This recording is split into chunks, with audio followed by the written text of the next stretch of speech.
Over at Queen's Park, Premier Doug Ford finds himself at the center of a new controversy. It's over remarks directed at an opposition MPP who he's accusing of queue jumping to get a vaccine. CTV's Queen's Park Bureau Chief Colin DeMello is live with more. Colin.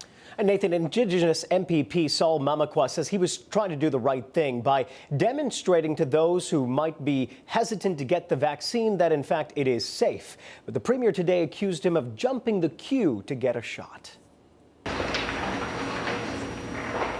On the one-year anniversary of COVID-19, the reflective silence at Queen's Park was punctured by Premier Doug Ford, who accused Indigenous MPP Saul Mamakwa of jumping the queue to get the COVID-19 vaccine. Not only did Orange fly in, but the member flew in too to get his vaccine. So thank you for doing that and kind of jumping the line. I'm Saul Mamakwa, the MPP for Kiwetnug. Saul Mamakwa received his vaccine in early February in Muskrat Dam Falls as the First Nation there tried to dispel vaccine hesitancy. The effort seemed to work as 99% of the otherwise reluctant community rolled up their sleeves. But the Ford government insists Mamakwa jumped the queue because they say he didn't belong to the remote First Nation where he got his vaccine. I talked to a few chiefs that were pretty upset about that. For flying into a community that he doesn't belong. The remarks were met with immediate backlash. That it was disrespectful, that there was no compassion. You know, it's not jumping the line, but it's providing leadership. And it wasn't just Mamakwa who was offended. The Premier's comments left some overcome with emotion.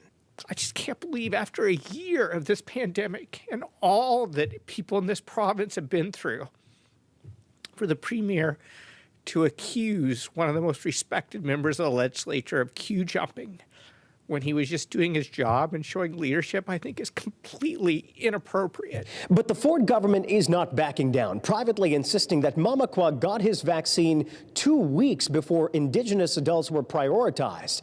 But we reached out to the First Nation where Mamakwa got his shot, and they confirmed to CTV News that not only was he invited, he actually made a difference. I think that's very irresponsible for a premier to say that. It was us who invited him, and premier should honor our decision. Now the NDP is calling on the Premier to apologize. The Premier needs to undo the damage that he did this morning. The Premier, however, remains unrepentant. And the NDP says the Premier doesn't understand the history here, the systemic racism and the deep distrust between Indigenous communities and Canadian governments. Andrea Horvath says the Premier's comments today were an insult to all First Nations members. At Queen's Park, I'm Colin DeMello. Michelle, over to you.